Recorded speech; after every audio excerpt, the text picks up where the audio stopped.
Let's make lemonade. Okay. Let's go to work. Stop! That's the signal! Go! Go! 6!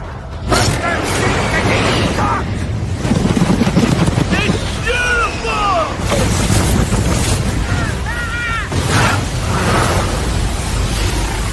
Mother Nature just pissed her pants, dude! Start your day with a jolt of energy and no-holds-barred opinions. This is The Rush, where Travis Justice and Ross Peterson bring you bold, unfiltered, and uncensored takes on sports, life, and everything in between.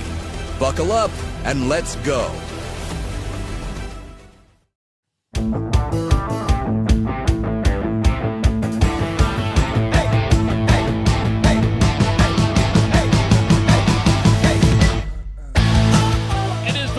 Show at therushradio.com. Happy Wednesday, everybody. It is the 19th of March. If you're listening on therushradio.com and the stream, thank you so much. Good to have you here. If you're watching on YouTube, subscribe to the channel, like this video, leave some comments, and set up those notifications so you know when we go live. You can follow us on X at Rush Mornings. You can follow us on Facebook, and of course, Instagram. I'm Travis Justice. He is the one, the only Ross Peterson. And things like, at least for me anyway, Ross, seem back to normal. They seem back to normal. Dude, I'll be honest. When you said happy Wednesday morning, my brain went, it's not Wednesday. Come on, Travis. It's not. Oh, it's Wednesday. It's Wednesday. It's Wednesday. It's Wednesday. It's Wednesday. And it was not a, oh crap, it's Wednesday. It was a, oh wow, it's Wednesday already. Doesn't feel like we're halfway through, but yeah, here we are. Well, welcome back. Glad to have you back. Glad to see you. Thank you so much. It's weird because when you started the show yesterday, I was just getting on a plane in Munich, Germany. And it's weird. Travel's weird to me, how I can be, 5,000 miles away from home and 24 hours later be back in my house and just seem like, nothing ever happened, right? And I didn't get home till like 11 o'clock last night. I had like a 5.5, 6-hour layover in Chicago. And so, you land there and you're like, we rushed to try to get on a standby flight, and they just shut the door. And I'm like, oh. I go, was there room on the flight? And the guy goes, it was a full flight, but a lot of other people missed their flight as well. He goes, you would have got on. And I'm like, oh, I missed it by like 2 minutes. And I think it's because, have you ever gone through customs in Chicago? No. Okay, so we came in Terminal 5, which was the international terminal. And I'm not kidding you. To get off the plane to customs and immigration was probably a mile walk. It was one of the longest walks I've taken. And I'm like, how long are we going to go here? I mean, I got my steps in yesterday. It was great. I worked off all my carbs, but I'm like, man, and that slowed us down. And then you have to go outside, get on a tram, go back through security, and that just slowed the whole Every thing time down. you travel, it reminds me of that Louis C.K. bit that he did on Conan O'Brien, where he's like, have you talked to anybody who's traveled lately? It's the worst experience ever. Nobody has a good travel experience anymore. Everybody's like, got to the airport, and then we got our flight didn't board. We were 40 minutes late boarding our flight, and then we got on the flight and we had to sit on the tarmac for 2 hours. For 2 hours, we had to sit on the tarmac. And then he wants to say, oh, and then what happened? Did you partake in the miracle of human flight? Did it take you 4 hours to get to a different continent? Is that what happened after your horrible, miserable experience? He's like, people used to travel from California to Oregon. It would take them 7 months. When they got there, one of them would have a baby. Somebody would have died. They'd be a different group of people when they arrived at their destination. Yeah, survival of just the whole group was like a miracle. But like 10 of us made it. Everybody that travels does that to you now. They're like, oh, God, let me tell you about this horrible experience I had. I didn't have a horrible experience. I know. I did. Listen, when you go to O'Hare and there's 5 terminals there, and none of the terminals are the size of the Des Moines International Airport. No, they're all a lot bigger. One terminal is like 4 airports for Des Moines. Oh man, yeah. So the hardest part, because we were going against the jet stream, it was a 9-hour and 15-minute flight from Munich to Chicago. So 9 hours on a plane. That's a long time. That's a And long speaking time. of the jet stream this morning, weird phenomena happening here on the house that faces east-west. So we fired up this morning, and you're like, dude, it's a blizzard in Omaha right now. I'm like, I slept with my windows open last night. What are you talking about? You have a blizzard going on. Like, yeah, it's a blizzard. So about that time, like, it's maybe 5:30. I'm like, all right, I'm going to go let Kirby outside. I went downstairs and opened up the east door. Oh, it's a wind tunnel. It's coming. It's a wind tunnel, dude. And the bedroom windows face south. The wind's blowing right past it. Didn't change that. Felt beautiful upstairs last night. And then I opened up that back door and went, whoa. Yeah, I've got ice all over the place. School's canceled where I'm at. Wow. All sorts of weird stuff. Luckily, I took today off from my real job, so I'm going to be in the friendly confines. Because I'm Smart running of you to do that. Smart. Yeah, veteran traveler move there. That is a veteran. You know, I don't do it when I go to Santa Fe or California or something like that. But when you come back and you've only had like 4 hours sleep and your body's got to adjust to the 6-hour time change, I'm like, I'm not going to be 100% today. So I'm just going to take the day off and get some stuff. But I landed in Chicago yesterday, and one of the first things I did is, of course, get on the internet, find out what I missed during a 9-hour flight. Then I called Ross, because I was working the phones right away. Because Ross is like, I thought you were going to be out of the loop because you and I started talking about, Darren DeVries and the Darren DeVries situation. And I started working the phones, trying to get some information, what was going on. When I first landed, it just came out that he was no longer a candidate for the Iowa job. And then I called Ross. We talked about it a little bit. And probably 5 minutes later is when it was officially announced that he took the Indiana job. And man, oh man, Ross, did that send off a firestorm of reaction from fans on a lot of things. I think you got a pretty good indication that people were really hoping that Darren DeVries was going to be the head coach at Iowa. And when he took the Indiana job, I put this analogy out there. This dates me a lot, but a lot of older Iowa fans will remember this, and I think you will too, Ross. This feels like the Bob Stoops situation in 1999. Right, where Bob Stoops interviewed for the job, wanted the job, and went in and said, "Hey, Oklahoma's on the phone," and he took the Oklahoma job because it paid more, and they weren't really willing to commit to him. Now you're going to hear a lot of different stories out there, and I don't know if you're ever going to get the full truth of what actually happened. But from what I was told, Beth Getz has done this search on her own, not really bringing anybody else into the fold. I was told there was an offer to Darren DeVries, and it was a lowball offer. And it was a lowball offer to where you go, well, okay, you're not going to pay me as much. Your NIL's not in as good a situation as many others. Indiana is going to pay me. They're going to do the full buyout, which is over $6 million to West Virginia. But they had to buy out the contract, Ross. Then they had to buy out the moving expenses and the Drake buyout and everything like that because West Virginia had committed to that. And West said, Virginia was a year into this thing. A year into this thing. But I got to be honest with you, being out of the loop, out of the country, I didn't even see Darren DeVries on the radar of Indiana. And when that happened, I was like, boom. That was like just a gut punch and a slap in the face.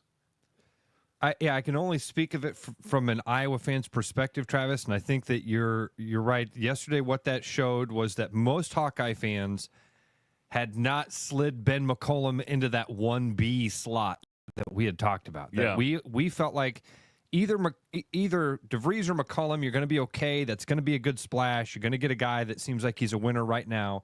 I think anybody you bring in, you bring in anybody from that lower level or mid-major, whatever you want to call it, they're going to be a winner. You're not going to hire a loser to come up here and take this over. But there's a feeling, there's an energy, there's a splash that we've all talked about. You got to get some life flowing through this program. And Darren was obviously, after that news yesterday, the guy that most Hawkeye fans said, style of play, cultural fit, We know we're going to get Tucker right away. That gives us a superstar to cheer for and to hang our hat on for 1 year while we do this thing. I think that's what I saw yesterday was that a lot of Hawkeye fans had not slid Ben. They weren't ready for Ben McCollum to maybe be the guy. And so that's I think one of the first parts of the reaction was a lot of Hawkeye fans were hoping for Darren. Now let's talk about the offer, and then we can talk about Ben and all that stuff.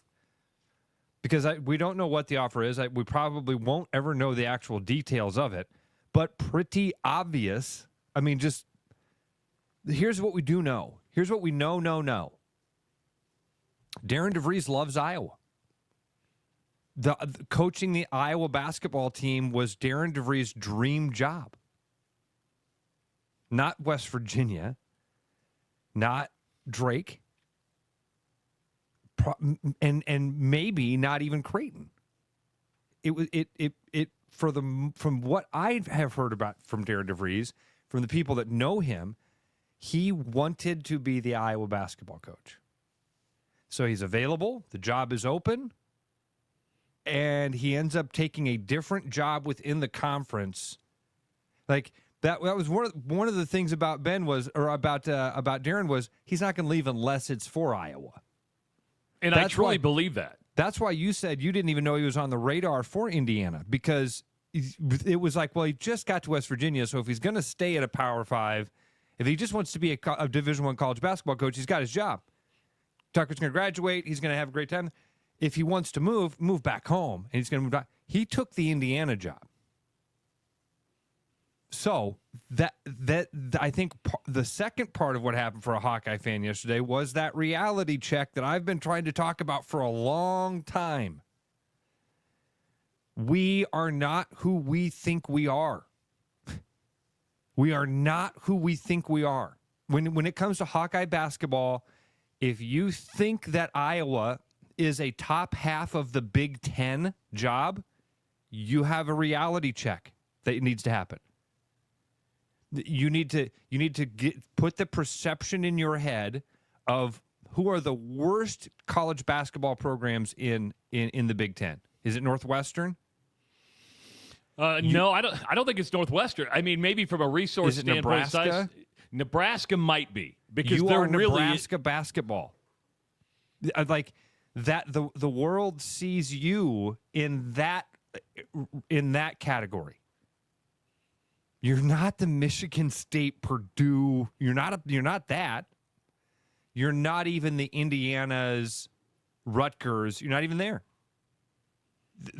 So that is, I think that reality check is setting in where people are like, holy cow. Now, I want to be careful about this also. There should be no regret about Fran McCaffrey.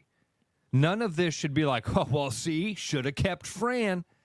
So I saw that the top recruit decommitted, should have kept Fran. Fran wasn't getting the job done. Period. End of sentence. Whatever words you want to put on it, the job wasn't being done.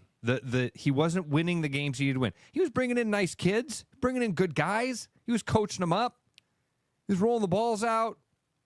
They weren't winning the games. That's what they got to do. So that end of sentence. There is no going back and saying, oh, man, hey, Fran, if we rehire you, will you bring that kid that maybe we'll put the ball in the hoop? No, Fran wasn't doing the right. He wasn't bringing in the right guys to compete at the right level. Goodbye. That's over. What do we do to move forward? Because this is not a good job. It's not a good job. And it seems to me, Travis, over and over and over, the smoke that I hear is it's about NIL.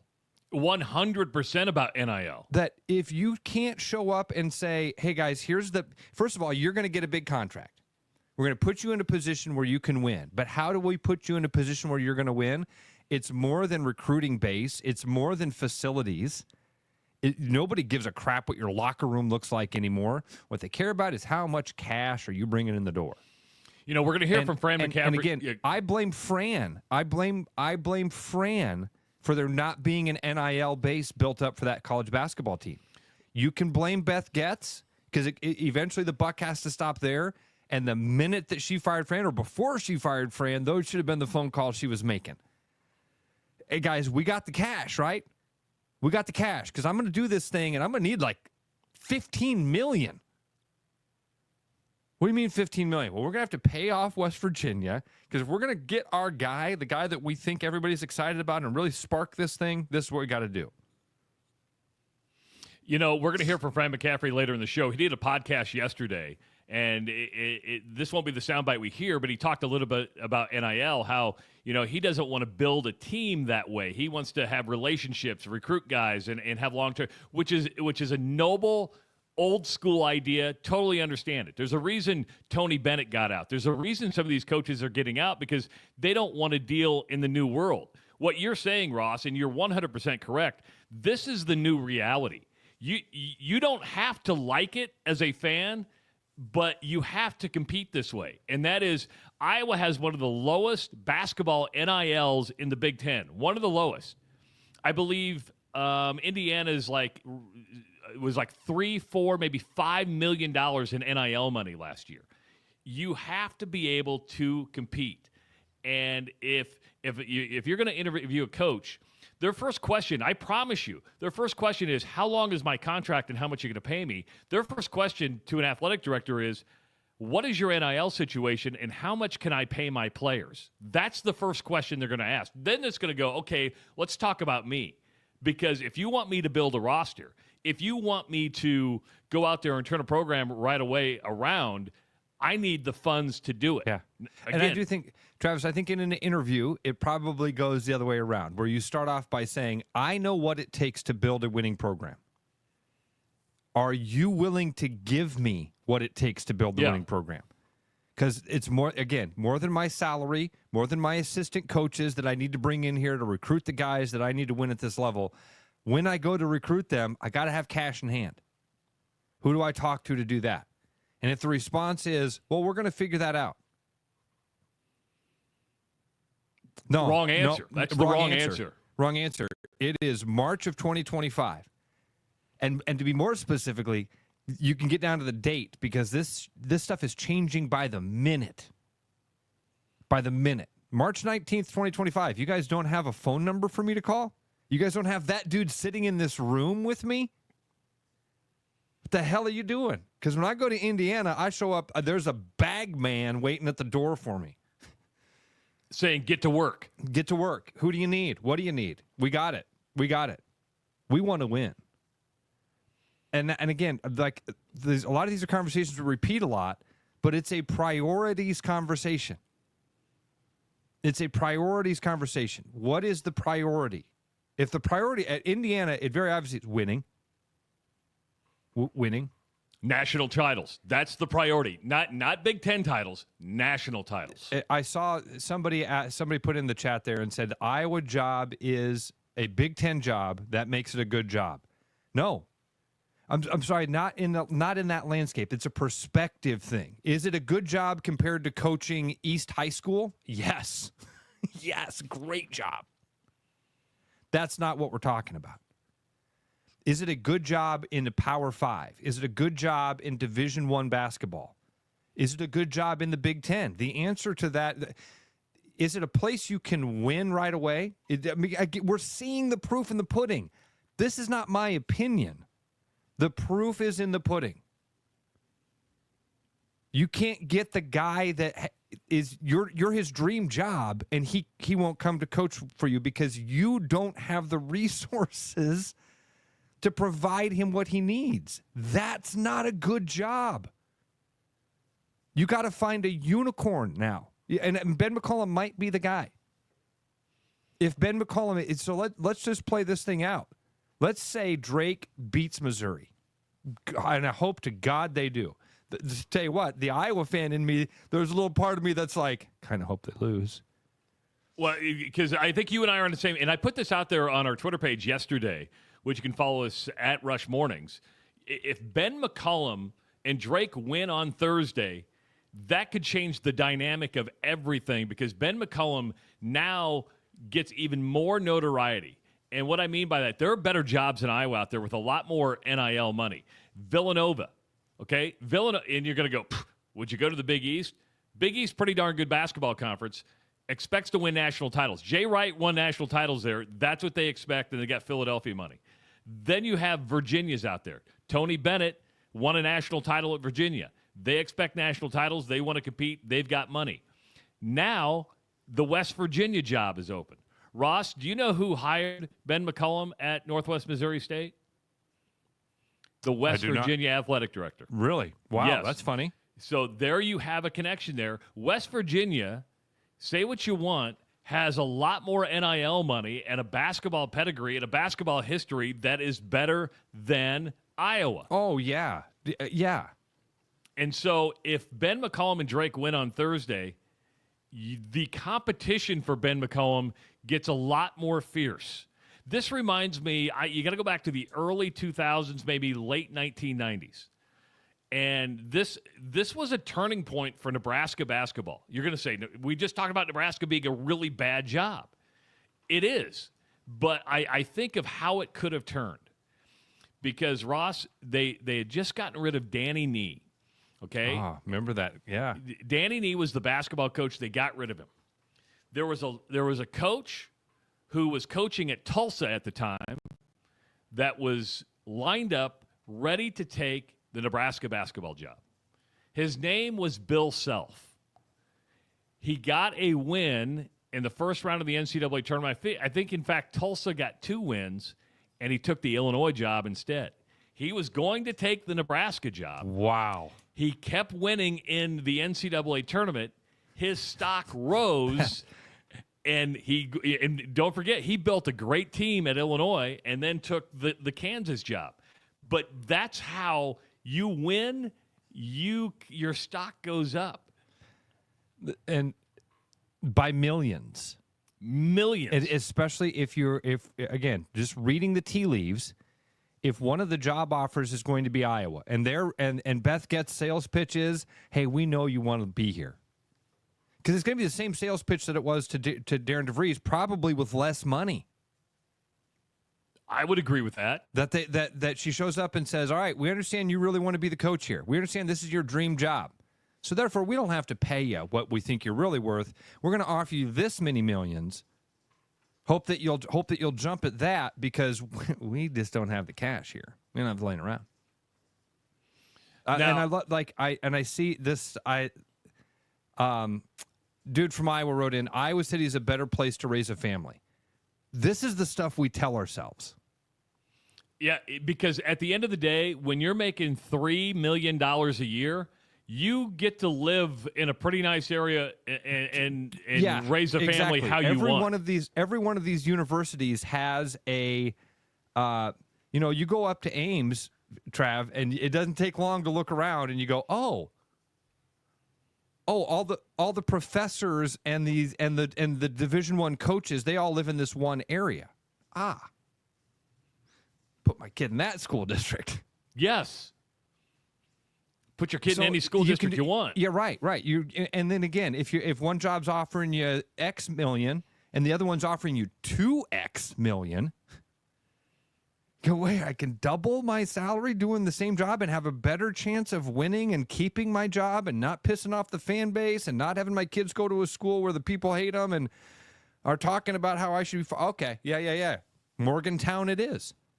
We tell ourselves, we live in Iowa, so every town does this. Every single town in America stands up and says, boy, Lawrence is a great place to raise a family. That's not what it's about. Have you ever for Ben McCollum, and we talked about this, are they thinking about that stuff? Absolutely. Are those millions of dollars going to sway it? Yes. And by the way, in each one of those communities, like we talked about, the athletic director is going to sit down and say, hey, by the way, when you drove in from the airport, you drove past that crappy community, that's not where you're living. That's not our town. Let us show you where the $3 million homes are. The conversation is, how good of a job is the Iowa job in this landscape? Is it a better job than Minnesota? No. No. Now, wins and losses, people will disagree with you on that, but Go ahead and Yes. disagree. We're about to find out. And again, not that they'll steal Ben McCollum or something like that. So, dude, yesterday I think was I'm not terribly disappointed because I don't mind the idea of Ben McCollum being the coach. But now all of your eggs get put into that basket. There might be a Kirk Ferentz out there. There might be if you lose out on your Bob Stoops here, there might be a Kirk Ferentz that you hire, and in 20 years, he's the greatest coach we've ever seen at Iowa basketball. Hope to God that's the case. Yesterday seemed like a shot. It seemed like, wait a minute. The guy that wanted to coach here and was willing to leave his job, he was willing to leave Morgantown. His dream job was open. Sat down with the athletic director and the deal didn't get done? Who screwed that up? It was a layup. The ball's at the rim. What are we doing? How'd we not get this done? And then not only to fumble the shot, but then to let Indiana put it in. I think that's what stings more, right? Is that if Darren DeVries would have gone to, I don't know, another Big 12 school, an ACC school, but when you take a job in the Big 10 so close to Iowa, you kind of go, wow, that was the gut punch. It was like, okay, that I didn't see that one coming. I was blindsided, and I'm going to be honest, it hurt. You're right. Beth Getz is under a lot of pressure now. And say what you want, your fans still dictate a lot what happens in your athletic department. And because if it was just based on wins and losses, Fran McCaffrey would still be the head coach at the University of Iowa. It's about enthusiasm. It's about putting butts in the seats, and people weren't showing. Fans still can speak. They can speak with their wallets in NIL. And credit Brad Heinrichs at the Swarm. He's got a tough job. It's not like he hasn't worked it. It's not like he hasn't been trying to get money for football and basketball. Iowa fans just are cheap. And they have this, well, it's not our... No. Well, hold on. I think there's a sentiment out there, Ross, and I know where you're going, and I don't disagree with you, but just hear me out real Okay. quick. And cheap was probably the wrong word. But I think there is a strong contingent that says it's not our job to pay players. This isn't what it's about. This isn't what we think college athletics is about. And so when I say cheap, it's just not our job to do that. But I would say this. Every fan base has that contingent. Every fan base has that contingent of what are we doing? My argument that I've been making for all these years. We pay with our season tickets and our high ticket prices and the exorbitant concession stands and our huge television contract bills that we all have to pay. My Hulu ain't free. The games don't show up on my TV for free. I pay that stuff. My closet full of logoed gear. I paid for that stuff. This is our money that's fueling this machine that, again, the Supreme Court said, hey, this is illegal. You guys got to change this thing.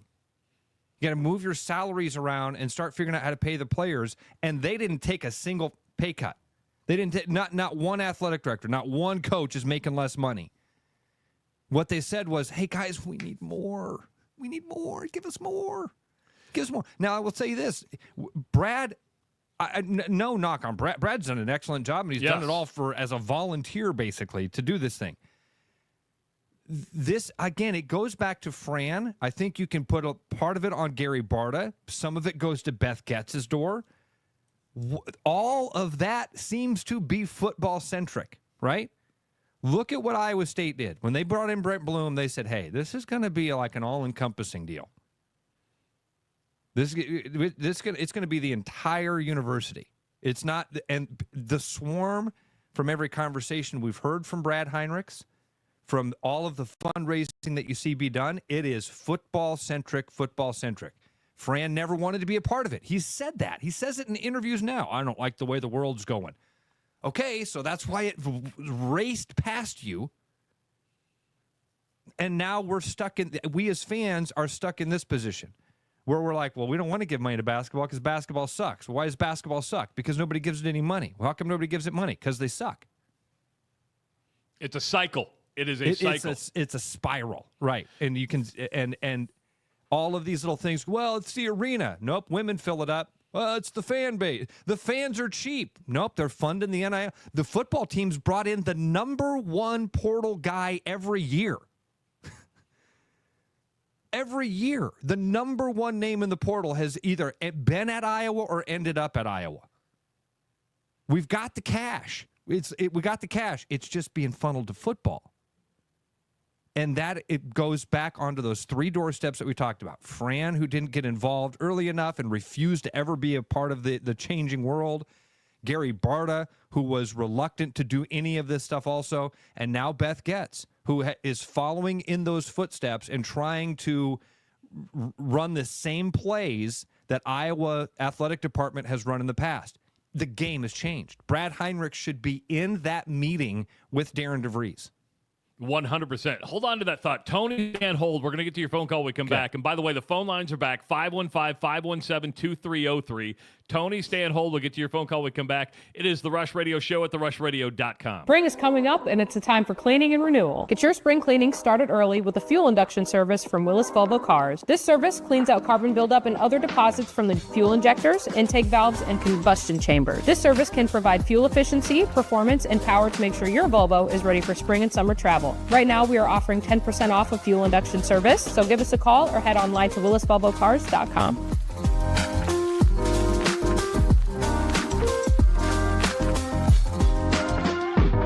Is something in your attic keeping you up at night? Don't let unwanted guests take over your home. With over 20 years of experience, Bats and Bugs Pest Solutions is Central Iowa's trusted expert in fast, effective, eco-friendly wildlife solutions at a fair price. We safely remove bats, squirrels, raccoons, birds, and more so you can sleep soundly again. For a free estimate, call Bats and Bugs Pest Solutions today at 515-218-3400. You've dreamed about an absolutely organized garage or closet? See it for yourself at Absolute Garage & Closet's beautiful showroom in Urbandale. See the latest in garage storage, custom closet systems, and epoxy flooring applications up close, and imagine how good it will feel to have your garage, closets, or other spaces absolutely organized. Free consultations, friendly service, and quick project turnarounds, Absolute Garage & Closets is ready to bring peace of mind into your home. Visit Absolute Garage & Closets at 3169 99th Street in Urbandale or at absolutegarage.net. When it comes to mortgages, no one is more trusted than Gary Presnall at Northwest Bank in Des Moines. With more than 25 years of experience, Gary has been Iowa's top mortgage banker for the past 5 years. With creativity and professionalism, Gary is dedicated to finding unique programs to help you afford the home you deserve. Call Gary at 515-975-6767 or find his profile at nw.bank/Gary Presnall. Member FDIC, Equal Housing Lender. There's a new spin on casual dining near Drake University. Lucky Horse Beer and Burgers. Craveable faves, flatbreads, delicious burgers, frozen cocktails, and a crazy cool vibe. Get to Lucky Horse Beer and Burgers today. Missing a quality, home-cooked meal? You know, the kind Mom used to make? Lucky for you, we found her recipe book. Welcome to the High Life. Welcome to the Champagne of Bars. I'm loving these wooden nickels, Brian. Yeah, I suppose everyone is catching on. Just spend $20 to get a wooden nickel. It's $25. Collect 10 and add up the savings on your next purchase. Some of these are worth $5. That could be huge. I know, right? That's why you have to spend $20. It's $25. Collect 10. It's like money back to you. Spend 20, you get another wooden nickel. It's $25. Collect 10 and add up the savings. It's huge. Central City Liquor is home of the 10% cash coupon. And the wooden nickel program. It's huge.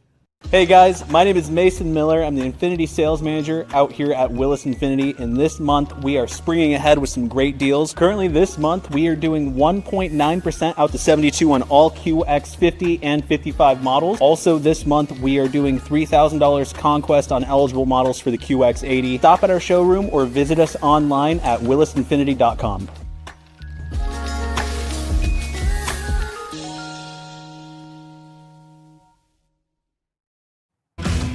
Listen to the Rush Radio Show all day long at therushradio.com. Click that Listen Live link, and if you want to download the podcast, you can also find it right there at therushradio.com. I'm Travis Justice. He's Ross Peterson.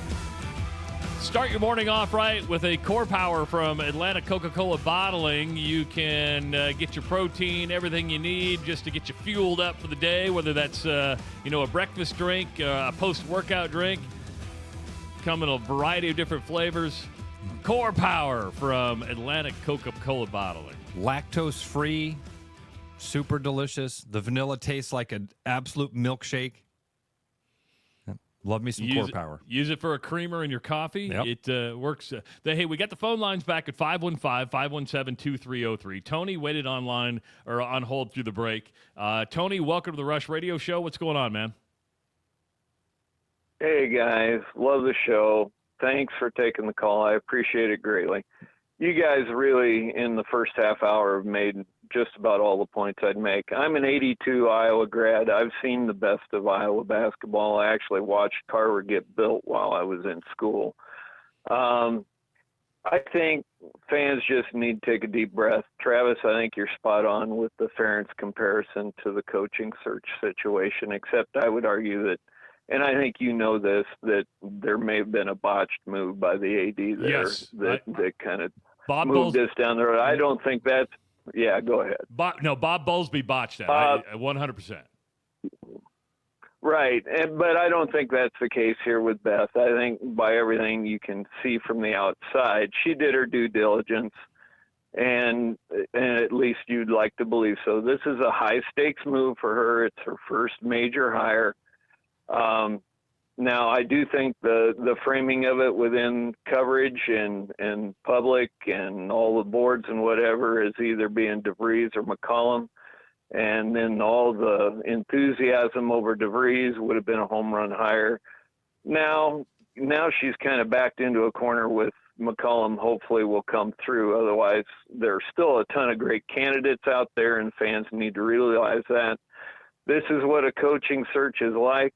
Iowa fans need to breathe into a bag and not hyperventilate and just give our AD that we hired a chance to do her job and see what comes of it all. It's a good call, Tony. You have a good attitude. Thanks, Tony. Well, I'm old. I like to think I have some sort of perspective when I haven't had too much to drink. Oh, I wanted to drink yesterday, that's for sure. That's good. Thanks, Tony. Appreciate it, buddy. Tony. Trav, I'm glad you brought up the Bowlesby thing. Oh, he just said thanks. Oh, okay. I'm glad you brought up the Bowlesby and Stoops thing. When Kirk Ferentz was hired, I mean, again, I was a teenager at the time. I didn't know who that was. Nobody did. I was like, unless you followed assistant coaching staffs, everybody's like, "Who's Kirk Ferentz? Who's Ferentz? What's this guy's? How do you what? We're Iowa.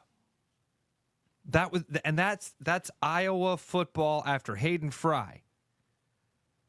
Who's Kirk Ferentz? Who's this guy? And this is Iowa basketball. Way down the ladder. Way down the ladder. Those things are true, right? That you can hire somebody, give it a couple years, and we'll all look around and go, God, he was a great fit. And you could hire a guy that everybody says is the slam dunk home run hire. Darren DeVries is going to be a great. He's going to be our Fred Hoiberg. He's going to come here and make this thing a national prominent powerhouse. And in 2 or 3 years, he could go, yeah, it's not for me. I'm out. It could be. So it is the wait and see type of thing. All of that can be true. Here's what we know for sure. Again, Darren DeVries wanted this job. He wanted the job. We that's not rumor. It's been a known fact that he loved Iowa, wanted to be a Hawkeye, was waiting for this moment for that job to open up. Even when he took the West Virginia job, people were like, well, I guess he can hang out there for a little while till we call him home. So something happened. The easiest, Occam's razor, find the easiest solution. The easiest solution is the money wasn't there. That when Beth Getz sat down with him and slid that piece of paper across the table, he looked at it and went, oh, no way. I can't win with this. I can't win with that, with those numbers. I can't win with that. I can't recruit the guys I need to recruit to play Big Ten basketball. I can recruit the guys that Fran McCaffrey's been recruiting. I can get those guys that will come in and compete, and you guys will lose every game by 7. I can do that. My priority is I want to win. If you guys can change your priorities here and make it so that winning is your priority and that we get this money thing going in the right way, but it's so much easier said than done. By the time you're having that conversation, it's too late. You can't sit down and go, yeah, we have a plan to build NIL here at Iowa in basketball. It's March of 2025. You didn't do this a year ago? No, our coach, he wasn't about it. All right, well, 8 ball, there you are. You're stuck behind it now. We started off this show by saying that that Beth Getz, as I was told, lowballed Darren DeVries. Now, when you hear the word lowball, that means the money wasn't there on the offer. Now, I will say this. There does come a point where you are running a business, right? And whether it's a lowball offer or not, she has to look at her Excel spreadsheet and go, well, this are the numbers I can work with within the business. And if you want a guarantee on NIL money, this is what we have right now with no guarantee of where it's going to be. We think it can get here, but let's say Indiana says, here's what we have to offer you. Here's what we know we have to offer NIL. There's guarantees there. That's just, as a hire, that's a safer for Darren to go, okay, I know this is in place. And Beth Getz has to run a business. So if she may only have so much money in the pool to go, this is what I got. And I think that's it, Travis. I think you're unpacking it perfectly there. That it wasn't her, and even to say that what the phrase you used was that you've heard that Beth gave a low ball offer. I think that maybe even implies to some people that they had more money and they went, what if we just trickle this out to you? This will be our first offer. I'm not interested in a negotiation. I'm not interested in a negotiation when you're $3 million or X million dollars off of where other people have told me they're going to get me. Because again, with how fast it all went down, he's having those conversations in conjunction with each other. He's running those two conversations parallel, probably multiple. How much can I get here? What's the NIL? What's this look like? Blah, blah, blah, blah, blah, blah. And I think you're right. Beth Getz lowball offer comparative to what the other things were. That seems obvious. He wouldn't be at Indiana right now if those two things weren't the case. That Indiana's offer was great and Iowa's was not there.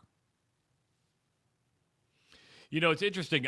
I'm friends with Joe Mowgli. Joe Mowgli is the former chairman and CEO of TD Ameritrade, which was acquired by Charles Schwab. Pretty big investment firm. Guy knows money. In his late 60s, went on to be a football coach, went on to Coastal Carolina, and was the head coach at Coastal Carolina, moved Coastal Carolina to Division I. He was in my studio about a year ago, and I asked him about hiring a football coach because he went on to hire Tim Beck, who's the head coach now. I go, how do you do that when it comes to money? What is your strategy when it comes to money and offering a coach? He goes, here's what I do. He goes, the first thing you should do in a job interview is get money off the table. So what I said is, here's the range, right? If you are interested, before I even bring you in to find out how you're going to build a program, I get money out of the money is the first thing I eliminate. Then I want to know how you're going to build the program. I'm sure everybody's going to do it different. But that's smart. Because the money's the deciding thing for everybody. It is for everyone. So when you go to a job interview and you have all these job interviews and at the end of it they go, okay, here's our offer. Then it could be not even what that person is expecting. You're like, really? That's what you're going to do? I'm out. I wish you would have saved me and yourself some time if you just would have eliminated this and got this on the table to begin with, right? And when it came out that I think it was Pete Thamel from ESPN who I saw the breaking news that Darren DeVries was no longer a candidate at Iowa, that means he was the guy, right? I mean, it's not that he pulled his name out. It was like there was probably an offer there, and he said, no, I'm out. Darren DeVries was he was. I believe this. You talk 1A, 1B. I believe Darren DeVries was 1A. They went after 1A, and he said, "I'm out. I got a better deal here, and that's the one I'm going to take." Would you agree with that? Travis, it has to be. I mean, whatever words you want to put on it, that the money wasn't right. Whatever they offered him, he looked at it and said, "I can't. That isn't enough. I can't win here. I've got a better offer other places." It's not history. And listen, I like Darren. You know him way better than I do. But I like him a lot. He's going to do the same. He's going to do the Fred Hoiberg press conference thing, okay? When he gets that job in Indiana and he does that press conference, it's going to be, "I'm going to be here for a long time."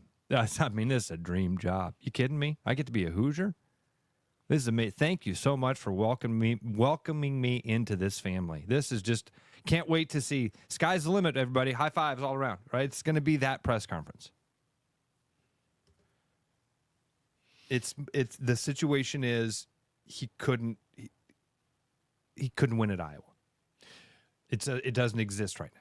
Chad Hayes says Chad Lestico, that's from the Des Moines Register, came out and basically said money wasn't a hurdle, and it sounded like the source was Beth in a roundabout way.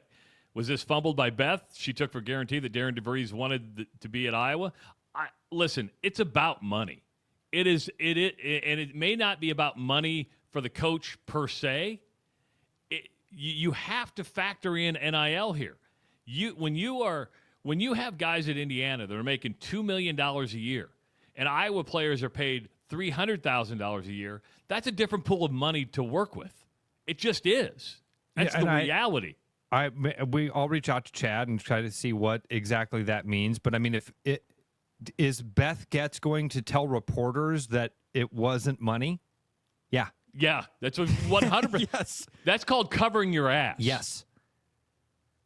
Yep. The line is consider the source, right? When all things that you hear, because people will tell you what they want you to hear. People, they don't tell you the truth. They tell you what they think you need to hear and what you want to hear. And they'll tell you what they want you to hear. That's human nature. It is. That's just human beings. Yes. That's what we do.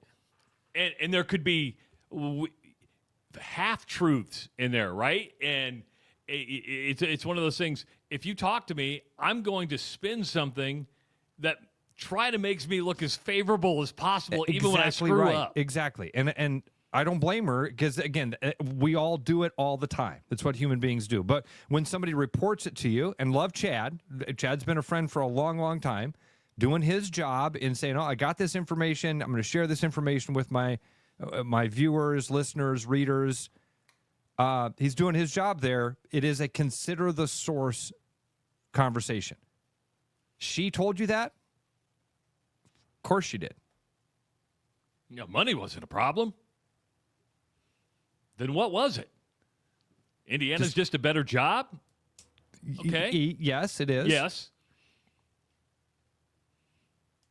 Dude from Iowa says, Indiana didn't make the tournament either, so money didn't help them. Well, hold on there for a second.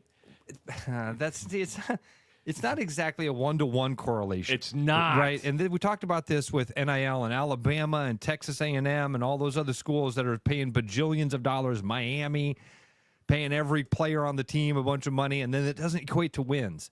The money doesn't equal the wins, but what it does is provide you the opportunity. You have a better chance of winning if you have the New York Yankees or LA Dodgers payroll than you do if you have the Minnesota Twins payroll. Doesn't mean the Twins can't win. It means that they are at a disadvantage when they show up at the marketplace. And that's all we're talking about here. The teams with the most money are not going to be the teams with the most wins, and the team with the most wins are not always going to be the teams with the most money. But it helps. You don't have to hit unicorn after unicorn on your recruiting trail to be competitive.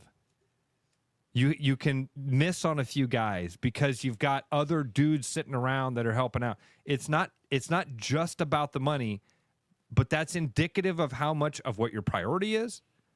and of how much opportunity is going to be there for the coach. So, well, I mean, an opportunity for the coach, you just don't get to pay a bunch of guys money, roll out the basketball, and say, go win. You still have to coach. You still have to build a culture. You still have to build trust. Ross, you brought it up the other day. Rick Pitino literally rebuilt the roster with a lot of money, but you watch that his speeches, his halftime stuff. You see how he interacts and coaches and gets guys to play.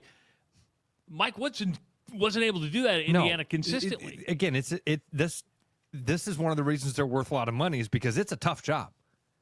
It's really hard to get guys, bring them in, coach them up, all that stuff. By the way, when everybody else is trying to do the exact same thing, this is where the resources come into play. So now, we have to accept the fact that when Darren DeVries steps into Iowa City the next time, he's going to be wearing crimson and an Indiana, quarter quickly, zip. Travis, and I know you're friends, and this is going to be hard. How is that a fit culturally for DeVries? And because Indiana is not Iowa, Indiana is certainly not Creighton, Indiana is certainly not Drake. How is that going to be culturally? I think it's closer culturally from a Midwestern standpoint, right? I could see West Virginia being a culture shock as far as community, people around you, all that stuff. I think it's closer culturally than what we think. I mean, let's use Caitlin Clark as an example. Now, she's making a lot of money, but I think she feels home in Indianapolis. She's embraced that. I think Indiana fans will.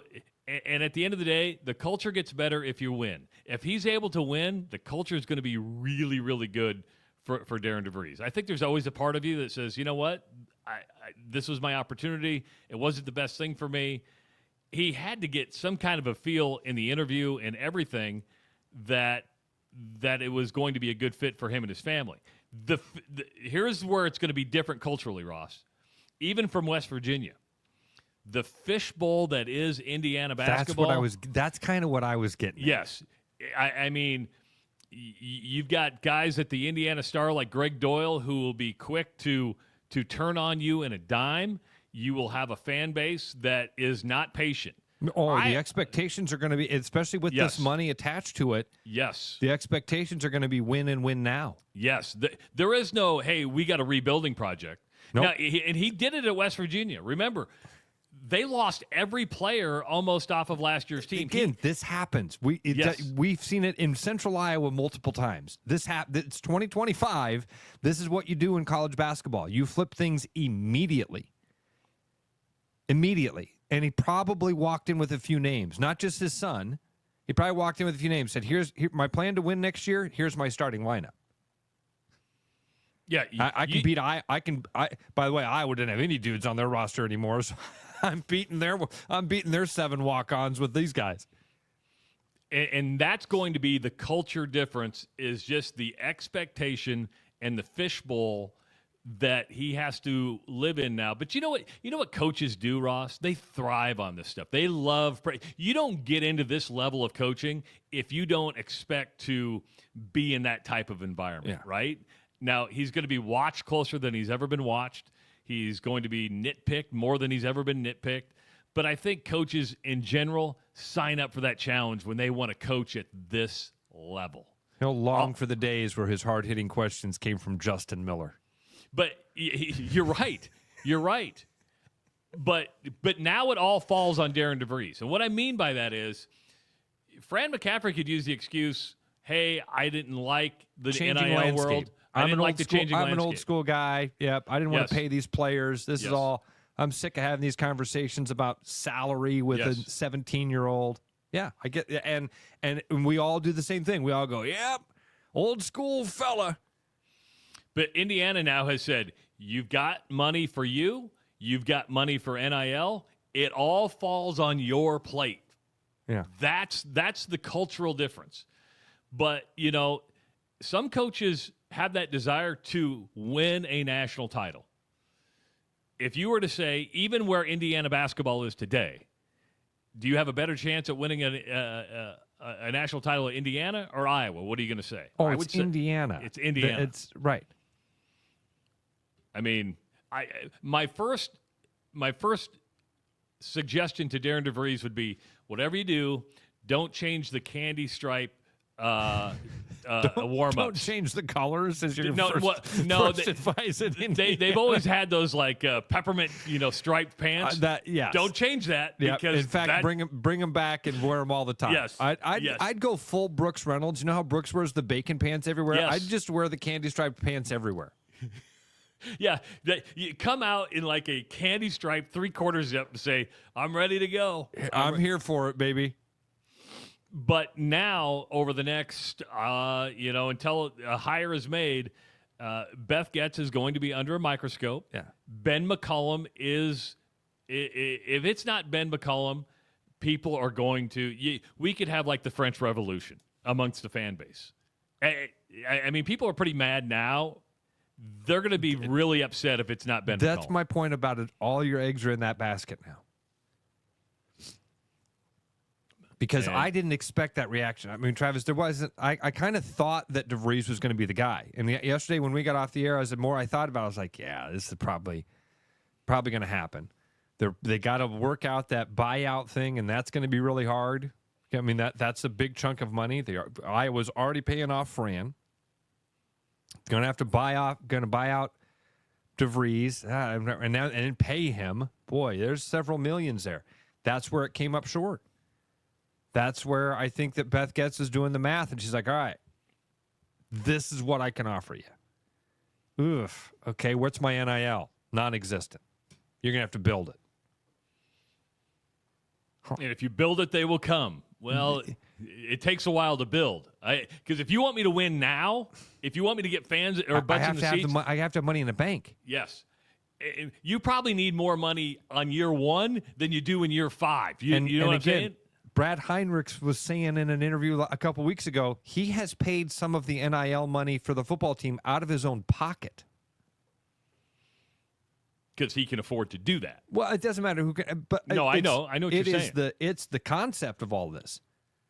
And that ain't going to last forever. He's a smart guy. He's going to look around and go, I'm looking for ROI. I want return on this investment. And I ain't getting it. I can be a Hawkeye fan. Cool. Yeah, but I don't have to pay bajillions of dollars to be one. 515-517-2303. That is the number to call. So the phone lines are open. You're more than welcome to call. We want you to call. We'd love to hear your feedback on this. When we come back in hour number 2, a couple things are going to happen. Fran McCaffrey talked for the first time yesterday. He was on a podcast with James Young. So we're going to hear from Fran McCaffrey, the fired basketball coach. And the only reason we want to hear from him, or I do anyway, he said a couple things that were interesting yesterday, Ross. Yeah, I listened to it. Yeah. Listen, he echoed some of the things we've said about him. Yes. I'm not sure if that's one of the sound bites you have, but basically he said, I'm not a bad guy. Yeah, so we're going to hear that. I'm fun to talk to. But he said something in there that I would disagree with him on. Also, okay. Chris Conley from the Iowa Event Center, Wells Fargo Arena, going to be joining us at 7:30. If you haven't heard the news, the Iowa Boys State Basketball Tournament will be moving from Wells Fargo and the city of Des Moines, where it's been held since 1963, to Hilton Coliseum in Ames in the year 2027, I believe it is. And now we're seeing a lot, and we'll get into this, but that Sci-Town development is going to create an environment where maybe Hilton starts to compete with Wells Fargo Arena in the city of Des Moines more than it ever has. There's always kind of been like this, Hilton's for Iowa State, Carver's for Iowa, Des Moines for the high schools. That may be starting to change. And do we like that change? We talk about this. I think that's a fun conversation because my take on this might surprise you. But anyway, we'll get into it. Okay, it is the Rush Radio Show at therushladio.com. Is something in your attic keeping you up at night? Don't let unwanted guests take over your home. With over 20 years of experience, Bats and Bugs Pest Solutions is Central Iowa's trusted expert in fast, effective, eco-friendly wildlife solutions at a fair price. We safely remove bats, squirrels, raccoons, birds, and more so you can sleep soundly again. For a free estimate, call Bats and Bugs Pest Solutions today at 515-218-3400. You've dreamed about an absolutely organized garage or closet? See it for yourself at Absolute Garage and Closet's beautiful showroom in Urbandale. See the latest in garage storage, custom closet systems, and epoxy flooring applications up close, and imagine how good it will feel to have your garage, closets, or other spaces absolutely organized. Free consultations, friendly service, and quick project turnarounds, Absolute Garage and Closets is ready to bring peace of mind into your home. Visit Absolute Garage and Closets at 3169 99th Street in Urbandale or at absolutegarage.net.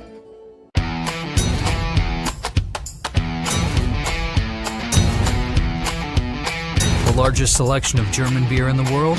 You'll find it at the Hessen House. From Doppelbocks to Oktoberfest to Hefeweizens and Dunkels, there's no passport needed for the deliciously different beer and food at the Hessen House.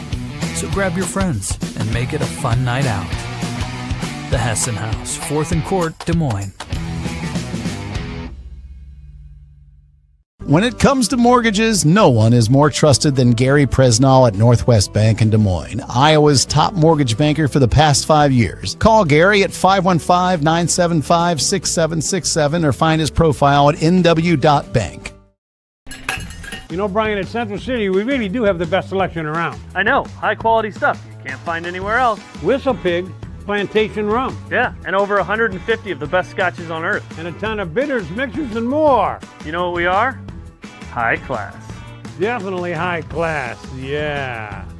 Make way for the natty. Okay, maybe medium class. Central City Liquors, home of the 10% cash coupon. And the wooden nickel program. My name is Corey Allen, and I'm a recon tech at Willis Automotive. Worked here for about a year and 3 months. Was an express tech before this. I was in the automotive field before I came here. Needed a different change of pace from, the management and everything, and someone who already works here, who liked how everything was ran, told me about it, told me that there was a spot open, and told me to give it a shot, and I've liked it ever since. A lot of good people that work here. Everyone's willing to share their knowledge. Yeah, I would say that's about it.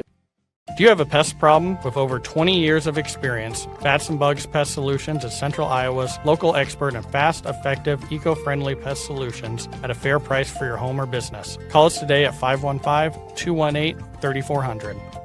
There's a new spin on casual dining near Drake University. Lucky Horse Beer and Burgers. Craveable faves, flatbreads, delicious burgers, frozen cocktails, and a crazy cool vibe. Get to Lucky Horse Beer and Burgers.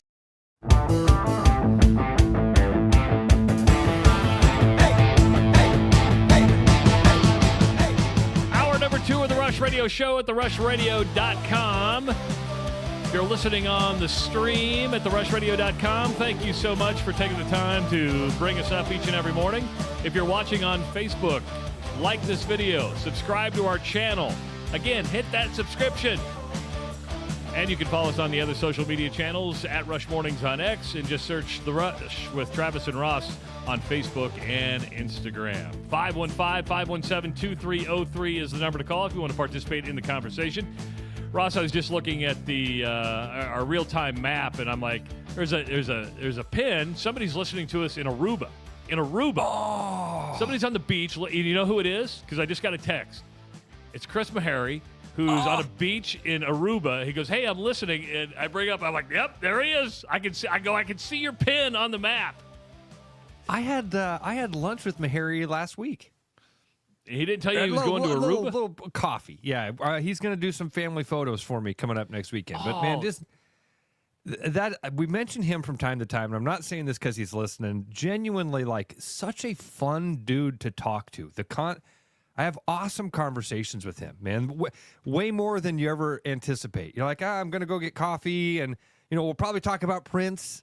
We'll plan next Sunday, and then all of a sudden you're in this really deep conversation about perspective. It was so wild, man.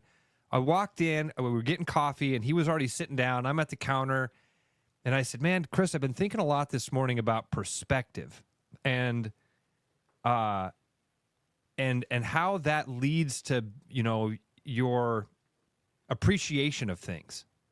And Meharry looks at me and smiles and holds up his hands, and he has perspective and appreciation tattooed on his hands. It was like, we're supposed to be having this talk. All right. Awesome, guys. So, Chris, thanks for listening. Thanks for your support. Thanks for being such a cool friend.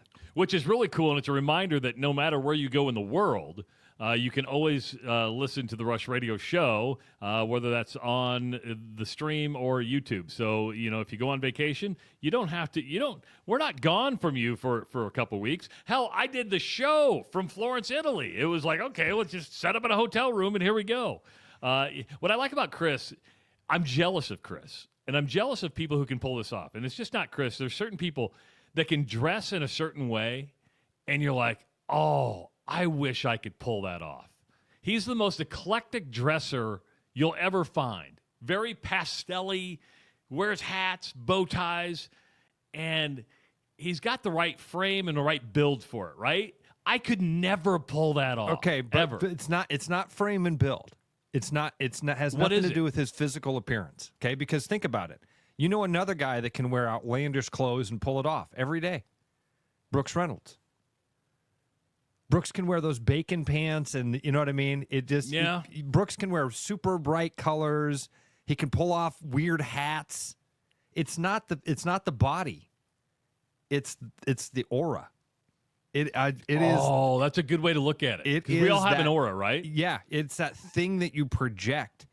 Travis, what it is do you feel comfortable in your own skin? If you feel comfortable in it, you're going to project that, and then people go, oh, look at this. Think how comfortable this guy is in his own skin. I want to be around that. That's natural. That's genuine. I think that's what it is. Because when it's forced, it looks like a costume. You've never seen Chris Maharian say, oh, he's dressed up like a photographer. No, you see Chris Maharian and you go, that's Chris Maharian. You see Brooks, that's Brooks. If Bruno's wearing an outfit like that, you look at that and go, I wonder why Bruno's wearing that costume. Yeah, if you were dressed, you and I are basically, we're sweatshirt guys. Yeah, right. I mean, if I'm dressed up, people know I'm going to a funeral. Yeah, because when I see you like in a shirt and tie, I'm like, oh, he doesn't want to be in a shirt and tie. You just don't feel. Travis, when I show up at listing presentations, I'm usually wearing a sweater of, you know what I mean? I don't. Yeah. I'm not a suit and tie guy, and Ryan has a good one. Our buddy Andy Fales. Keith Murphy. Those TV guys are just kind of a different breed together, but yeah, Keith and Andy, those guys can wear T-shirts. Keith and Andy can wear a suit to a birthday party, and you're like, yeah, that looks right. Well, Andy Fales is the only guy that I know that really lives the LL Bean catalog when he goes fishing. I mean, I'm like, dude, are you on a catalog shoot up in northern Minnesota pulling in some walleye? Because I if I go fishing, which I would be a fish out of water if you take me to, put me on a boat, I'd be like, no. But I mean, he just dresses the part, and he pulls it off, and I'm like, man, it's an aura. It's not the physical appearance. I get there are things that you can do. They're like, oh, if your body shape is this, I don't understand any of that crap. I'd say more than anything, it's glasses. Your glasses do mean a lot with the shape of your. Because I put on. I like guys who can pull off like round, super round glasses, and I put them on. It's just my wife's like, you can't do that. It doesn't fit the shape of your head, you moron. We all need somebody like Anjanette. We all need somebody in our life that loves us enough to say, I see what you're trying, but it's not working. All right, and just trust me. Just trust me. Coming up at 7:30, Chris Conley from Wells Fargo Arena and the Iowa Event Center are going to be joining us. A couple things. The boys state basketball tournament is going to be moving from Des Moines to Ames. That's a big loss for the city of Des Moines. And also the UFC card was announced yesterday. May 3rd is going to be the UFC event at Wells Fargo Arena. Tickets go on sale to the general public on Friday. So we're going to talk about a couple things that are really, really big events coming up at the Iowa Event Center and Wells Fargo Arena. Yesterday, Fran McCaffrey was on a podcast with James Young, betting above the rim. How ironic that one of the first podcasts that he does is a betting show, because betting, it's not fully on betting. They bring in interviews, but yeah. But it's gambling. The name of the show is betting above the rim. Yes. And I was kind of surprised. I thought with his son, his youngest son, going to Butler, that he would want to take the time to maybe sit back, enjoy the family, go watch basketball, go watch his son play, and just be a fan. Fran says he wants to coach, and he plans on coaching next year, and here is what he's looking for. James, I want to build a program. I want to be working for an administration that wants to do that and not, all right, and maybe it's naive. I don't think it is, where we just put a team together. Let's go get a bunch of guys. I have to go get 8 guys out of the portal, and then I got to go get 7 next year and 6 the next year. I want to have relationships with my guys, and I want to have an administration that works closely with me. We work together to build a program, to represent the institution the right way, bring in character young people that we've talked about before, play a style of play that fans want to see, and then be in a place that has a fan base that enables me to interact with them in a way that sells the program and provides opportunity. Wow. Now, there's a couple things there. There's a lot of things there. There's a lot of things there. Let's start at the beginning. He wants to work, or first thing is, I want to build a team, not really building through the portal, but bring guys in that I can build a relationship with. Okay, go to Division II, go to Division III, right? I mean, because if you go to a Division I program, unless you want to be in like the Sun Belt or maybe the Missouri Valley Conference, hell, you can't even do that in the Missouri Valley Conference because your best players are going to leave every year through the portal. Where you want to do that, I have no idea where you want to do that. He is... There's a lot that he says there. A lot. There's some shots at Beth Getz. There's some shots at Gary Barta. Some of that stuff that Fran says, I want to recruit the type of kid that good young man. I want to play an exciting style of basketball. Those things are like, yeah, Fran, you did that. You absolutely did that, and tip of the cap to you, because again, your priority list was those things, and you checked off those things. The digs at the administration. I want to work with an administration who allows me to connect with the fan base. And then you never connected with the fan base at all. Right. Not one-on-one, you didn't. The clip that I had heard, Travis, that I liked so much, and I think it's in conjunction with that, or maybe, he basically said something to that effect, like, man, sometimes I had a hard time communicating with with folks in Iowa. He said something to that effect of, I'm not a bad guy. I'm a fun guy to talk to. I just, I don't do some of the things that they would have wanted me to do. Well, exactly. Well, I got one more. Okay, and it was about his temper, right? So here's what he had to say about his persona on the sideline. I don't want people to think of me that way. During the heat of battle, there's only one person that can advocate for the players, and that's the head coach, and that's what I do. Beyond that, I love my guys. I'm as friendly as they come when it comes to interacting with fans, with people. I don't talk much louder than this than I'm talking with you throughout the course of the day. I've got a great sense of humor. I like to have fun, not only with my job, with the guys, but in life. My assistants love working for me. And there's an incredible amount of respect that has to be across the board. And that's how I live my life. And that's what creates the passion that I have for this profession. Was that the soundbite you were thinking of? Yes, that's part. And again, I'm glad that's exactly the one I wanted to play, because Travis, a little bit of that is the guy that you and I talk about. A little bit of that is the thing that you and I have said. Man, we've had really fun conversations with that guy. We've had off the record and on the air, we've had some fun conversations with him where you pick up on that sense of humor and you get that he is friendly, but that's not being very self-aware. That's a good way to put it. If Fran McCaffrey looks back at his time at Iowa and says, man, I was really fun guy to be around. Look at your press conferences. Coach, I mean, like, we like you. I like you. I liked you as a guy a lot. I still like you as a guy. That's not who you were, though. That's not the perception you ever put off to people is like, hey, I'm approachable. I'm fun. It was the opposite. And that's something you have to address. If you think that you were this thing, you were not. You were not. You did not connect with the fan base. You did not project a friendly persona. Did you advocate for your players? Nobody can deny that. You fought like hell for your guys. Dude, I was friendly to fans. I'm not, and not a lot of people come out and go, man, the guy was a jerk to my face. Nobody says that. A lot of people will say, once you get to know the guy, he's a really good guy. Once you get to know the guy is a way of saying, I thought he was a jerk for a while. Coach, that's something you got to address.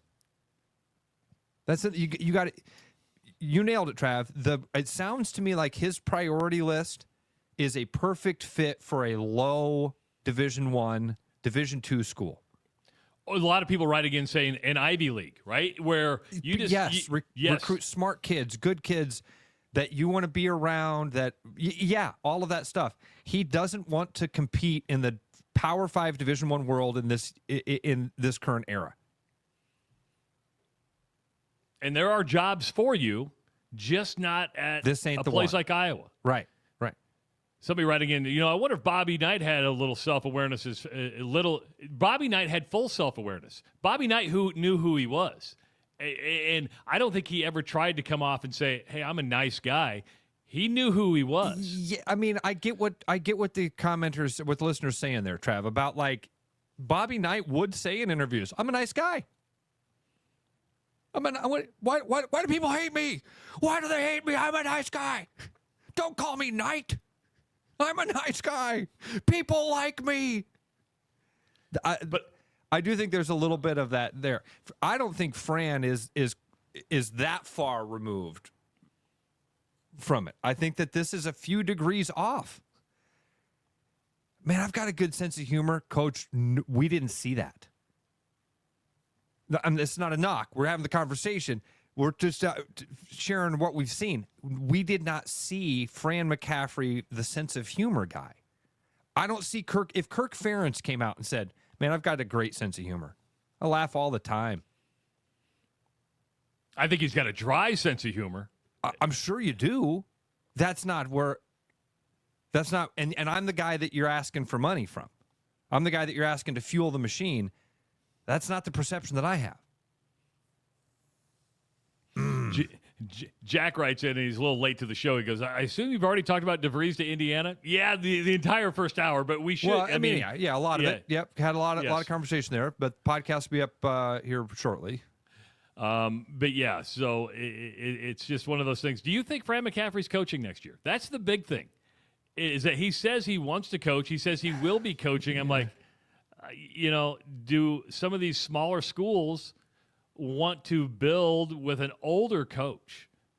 Now, we've seen like a Butler go with a Thad Matta, stuff like that. But, I think he could probably be coaching, but it's like where, and I know you want to coach, but under what he just said, those places are few under and far what he removed. just said. Under what he just said, you need to go look back at Siena and those schools, which is fine. It's fine. But you better know the players you bring in at that level are going to be offered. Bennett Sturts is going to be a good example. Right. If you coach them up and you get the right guys and you start winning, you're not going to have that. He's longing for a world that doesn't exist, right? I want to bring in these great guys, and they want to be around me, and I want to be around them. And for 4 years, we just hang out and have fun. His thing, like the knock on the program, again, I don't know why this just recycled through my brain, but the knock on the program early on in the very first clip of the administration. Well, he's knocking on the administration.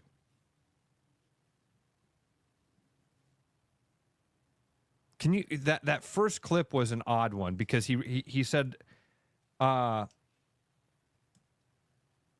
wrote down a couple of notes, but I don't remember which one of it just kind of went there, but an odd conversation. I think what we're dealing with here, Travis, is that is self-unaware.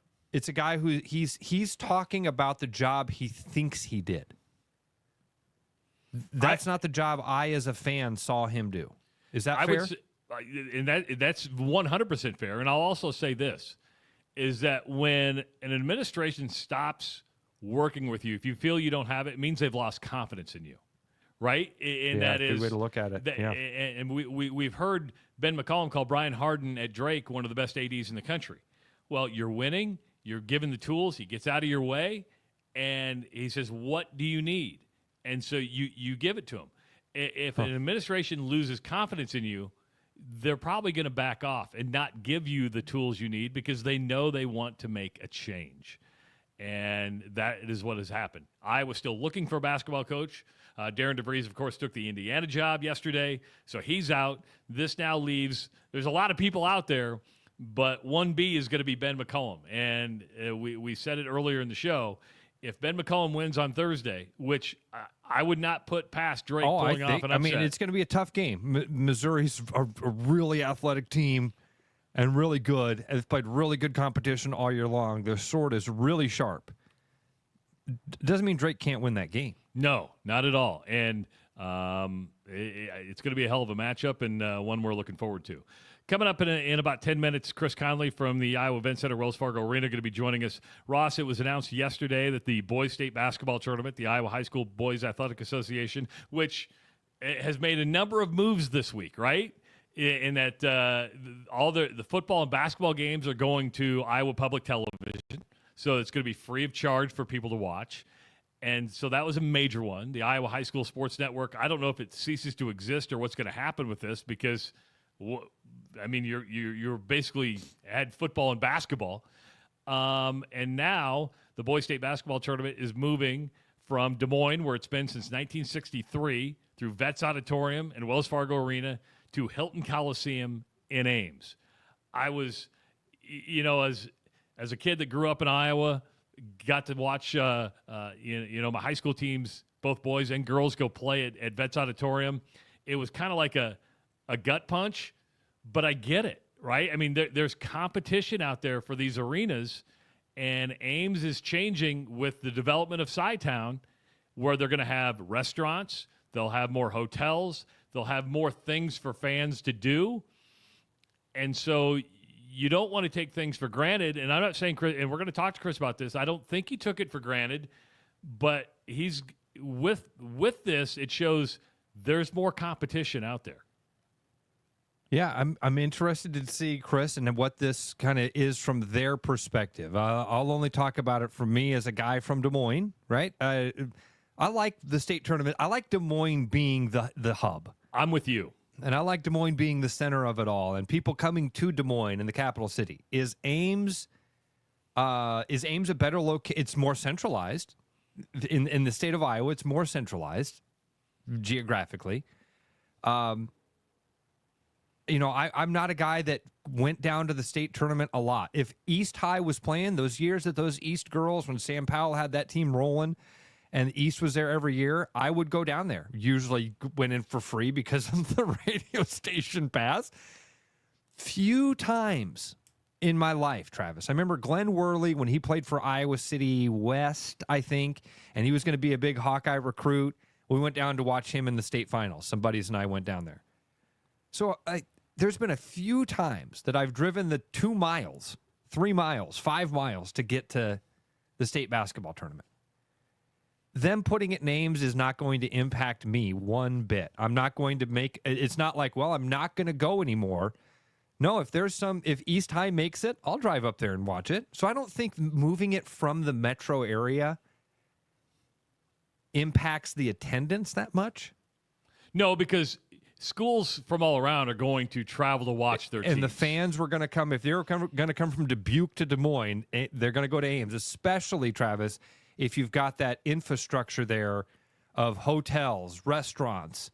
You make it easy. They don't have to have a 20-minute drive back and forth to their hotel. People, there is this perception about downtown Des Moines. if you're not from Des Moines, you have these perceptions of downtown Des Moines. One, I saw somebody say Ames is a lot safer. Downtown Des Moines is safe. Downtown Des Moines is safe. Parking is one of the misnomers. People go, oh my gosh, parking is so difficult at Wells Fargo Arena. No, it's not. It's easy. No, it's not. No, it's not. You're making it difficult. These are things that most people around town kind of scoff at. The traffic. Oh my gosh. Have you ever driven on 235? Yeah, every day. Every day. It's okay. You break behind the guy in front of you. There's your rule. So I think that there will be people that right away will fall into all of these cliches. And they'll go, oh, man, now I can finally go because I don't have to drive all the way to Des Moines. Man, that extra 20 minutes is difficult. I don't have to park in the way outskirts of downtown Des Moines. Didn't have to do that. It's way safer for me. Actually, no. But anyway, a lot of people are talking about hotels. Here's the deal. If we were talking about Iowa City, and there's still hotels there, people who go to the state basketball tournament and want to stay in a hotel, they can still stay in Des Moines. It's not like it's not like you're driving. Yeah. Yeah, that's not that bad. And the more we've got a couple years here, it doesn't take that long to build a hotel, as you know, Trav. And as they improve that Sci-Town area, I do think that this all seems to make sense and be a part of that bigger vision of that area being more than just Saturdays in the fall. That area being more than where the kids put up tents when Kansas comes to town.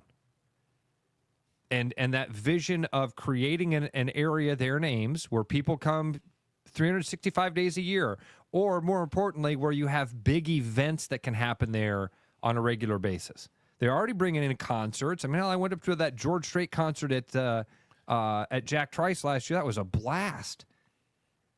Yeah, I forgot the concerts in Jack Trice are kind of fun. Hell, I've gone to concerts at Hilton Coliseum. I saw AC/DC at Hilton Coliseum. I saw Tom Petty and the Heartbreakers at Hilton Coliseum. They haven't done it as much lately, but they've had concerts there. Now, and I get the spin job that the Boys Union or Boys Association does, and there's Hilton Coliseum has long been known as a great basketball venue. You know what makes a basketball venue great? It's not the fans, right? I mean, winning. Hilton Magic is not because of the venue itself. And if you walk into Fog Allen right now when it's empty, you go, this is Fog Allen. Is it?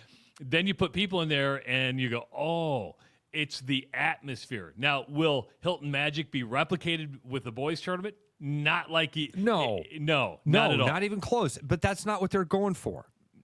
And you shouldn't, and nobody should expect that. Even on 5A state championship night, you shouldn't expect that. Now, let's fast forward a couple years, okay?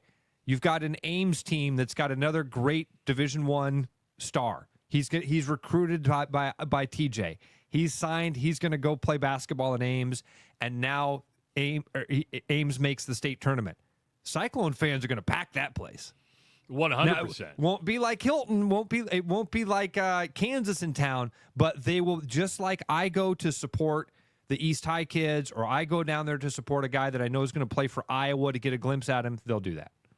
Chris Conley just jumped in on the stage. We'll take a break. We'll come back. Cool. Chris Conley joins us next on the Rush Radio Show at therushradio.com. Spring is in the air and the perfect time to take care of your vehicle. Your car has worked hard all winter. Now it's time to give it the care it deserves. Did you know spark plugs should be replaced every 60,000 miles on some newer turbocharged vehicles? Also, carbon deposits on the valves can disrupt the airflow of the engine. These simple services can keep your engine running smoothly, ensure you start every adventure with confidence. Visit Willis Chevrolet today and make sure your car is ready for the road ahead.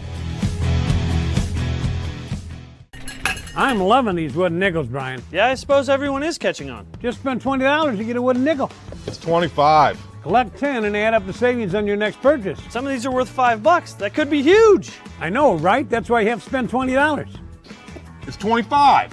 Collect 10. It's like money back to you. Spend 20, you get another wooden nickel. It's $25. Collect 10 and add up the savings. It's huge.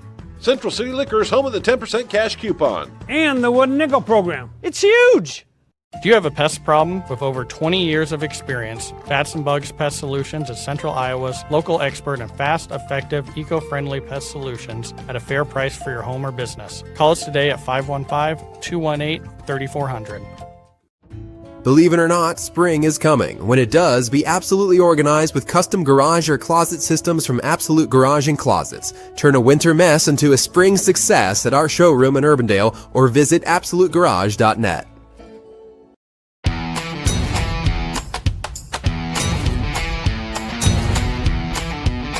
The largest selection of German beer in the world? You'll find it at the Hessen House. From Doppelbox to Oktoberfest to Hefeweizens and Dunkels, there's no passport needed for the deliciously different beer and food at the Hessen House. So grab your friends and make it a fun night out. The Hessen House, 4th and Court, Des Moines.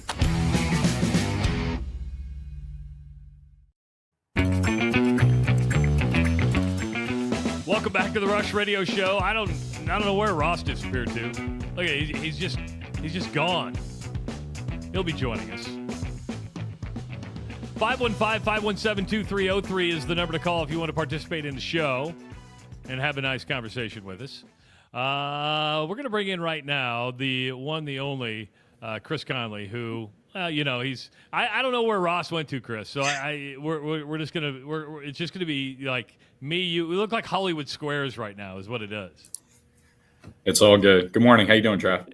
Not bad at all. Of course, Ross and I were talking right before you came on about the boys tournament going to Ames.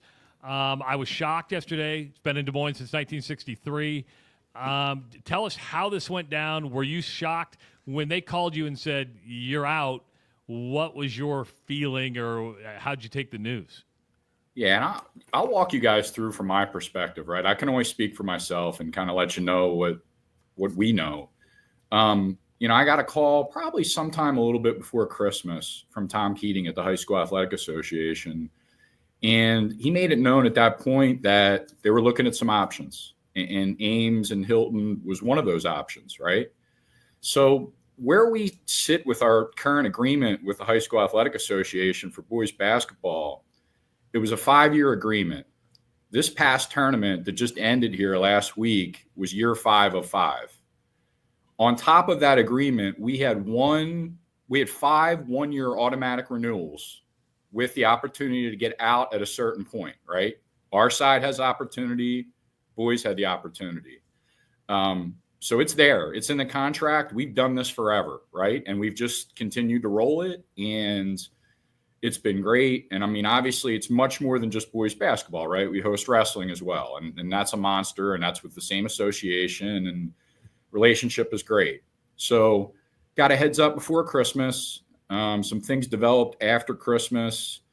Greg Edwards and I met with Tom Keating, the association, I don't know, I want to say maybe about a month ago or so. And at that point, he made it clear that they were in some serious talks with Iowa State, and that was an opportunity. Does that piss you off, though? I mean, if that they're in serious talks, did you say, why aren't you having serious talks with us? I think, Tom and I talked before Christmas. Like, I asked a lot of those questions. Like, right, like, well, what can we do? Is there something we're not doing? Like, I've been told throughout this process that love the venue, love the staff, like, we're very cohesive. I think we run a good tournament. I think we do a really good job. And I think Tom would echo that, right? But I think what this comes down to is a couple things. And again, I think Tom's probably a good person to talk to at some point for you guys, right? Yeah. Get his perspective. But the way he communicated to us is there's a couple things. Attendance has kind of been on the decline, and it has for various reasons. You talk matchups, you talk weather, you talk different things. So Tom's looking at it in that, all right, attendance is dropping a little bit year after year. They don't want to go to another level and just raise ticket prices, which I don't disagree with. I agree with them on that. And you guys talked about it a little bit. Like, Hilton's a great venue. It's undeniable. Everybody knows that. It's a good basketball venue, and they're doing something different up there with the Sci-Town piece, okay?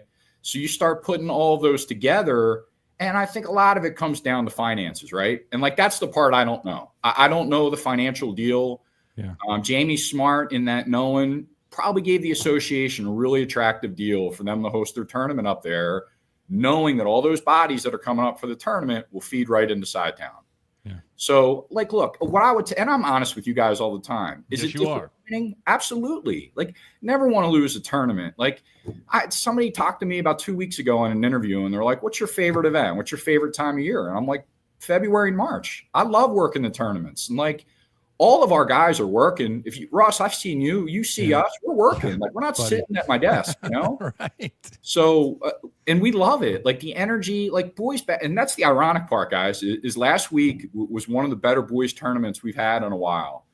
Attendance was up last week by about 5,000 compared to the year before. Wow. Now, I will say the year before was lower than normal, but still the attendance grew. I think the association was smart and they rescheduled things a little bit differently with their classes. They started out on Monday with the 4A schools, the big schools, and that was spaced out Monday, Wednesday, and then they were the first game on Friday afternoon. Remember, they're going up against spring break, and people are taking off, and I know that's hurting their attendance. Years ago, this tournament used to go through Saturday night, and it wasn't working. They were losing too many people. So I think some of the scheduling changes that they did on their own for this year's tournament helped them. But I'm telling you guys, I mean, I was there for all the championship games. I've never seen that much energy in a building. I mean, we opened the upstairs for the first 2 games on the finals day. I mean, we usually don't do that. And we had the girls that we opened upstairs. So again, on my end, it's disappointing. The relationship with the association is really solid and it's great. They communicated with me. I didn't get blindsided on this. We knew for a while. Okay. You know, you dissect it. Would we like to have a chance to be part of that process to, you know, engage? Yeah, but I also don't think that, again, not knowing the financial deal up in Ames, I'm not sure that we were going to want to get into a big back and forth with that. Again, I don't have a side town. We have downtown Des Moines, and Greg and I work together on that. And I think the boys basketball tournament's slightly different than wrestling. Wrestling, Ross, you know, it's day after day after day. There's more people staying in the hotel rooms. Basketball, you're going and coming. Not all. Yeah, especially, you know what I mean? So it's a little different dynamic.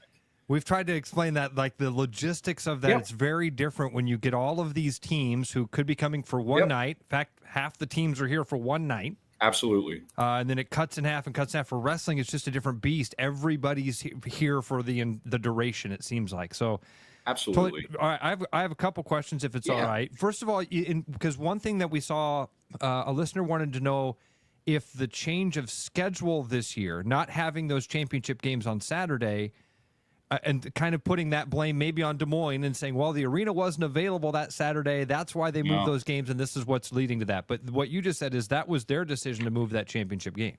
Yeah, that's not true at all. I mean, this is a number of years now that we finished on the Friday night, Yeah. and it's all revolves around the spring break schedule. We had always blocked out that Friday, Saturday for the boys tournament. They scaled it back, and I think they did it smartly. I do. They weren't getting the crowds on Saturday night. You guys know, for the most part, these schools are off on Friday. Yeah. Some of these kids are leaving as early as Thursday to get a better flight. So, no, it is not a scheduling issue on our end. We had that date. We took it back because they don't use it anymore. You've talked about the relationship with the association still, and you've mentioned wrestling a couple times. What's the contract look like for wrestling? Are you pretty confident that that's something that stays with the arena? We are. We were in talk. This was all part of the talks, right? So I have absolutely no concern that wrestling's going anywhere. It's under contract. It's, you guys know, we basically sell out the finals night every single year. I don't know where else it could go or go to a better spot. I feel very comfortable moving forward with wrestling. I don't see it going anywhere. And then that bounces over to a different group, the girls union, girls basketball. I don't see going anywhere either. And we just had a great tournament with them. So I feel good about that piece moving forward, but we are disappointed, right? Like, we didn't want to lose this thing. And it's like, we didn't have a ton of control over it. I told Tom this. This is nothing that we hadn't talked about. You know, it's disappointing. With that being said, it's like, we got one more year. So now, at least by these guys doing this far in advance, I can get things in order for 27. And Greg could talk to you about this. And just working with Catch Des Moines, you know, we've passed up so many different opportunities for potential postseason tournaments at Wells because we're stacked. We're stacked those first 2 weeks of March. You know, could we work with Missouri Valley Conference and take a look at hosting a women's basketball tournament? Why wouldn't we? Drake's a great program and they're not going anywhere, right? So it's like right away, like if we would host something like that, there's a lot of local schools and there'd be a lot of local interest that would come into Wells.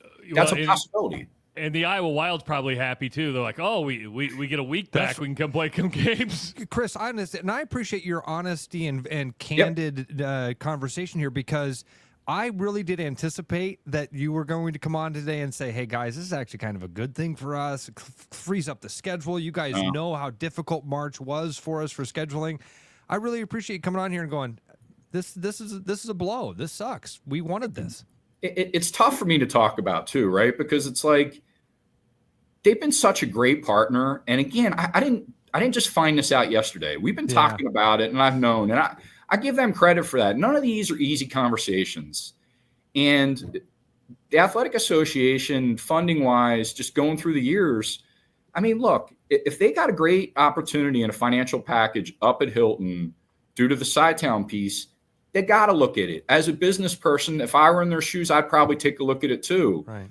But on my end, it's like I wear a different hat. Like, we're in the capital city. We're in Wells Fargo Arena. In my mind, we're in the best arena in the state. Like, where do you want to play your state tournaments? Like, I don't know. I got to imagine some people are going to be bummed about this. With that being said, nothing bad to say about the association. Great partners. And obviously, Jamie and Hilton, they'll do a great job, right? Yeah.